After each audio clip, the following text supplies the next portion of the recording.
In today's tutorial, I'm going to show you how to cast your web browser view on your Chromebook web browser.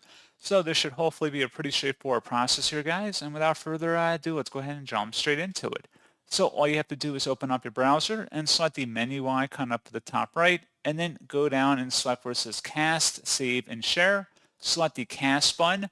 Make sure those devices are connected to Wi-Fi, and then they should populate in this list over here. And if you have multiple devices, select whichever one you want to cast to. You can adjust the source of the cast, whether it's a specific tab you want to open perhaps, but that's pretty much it at this point.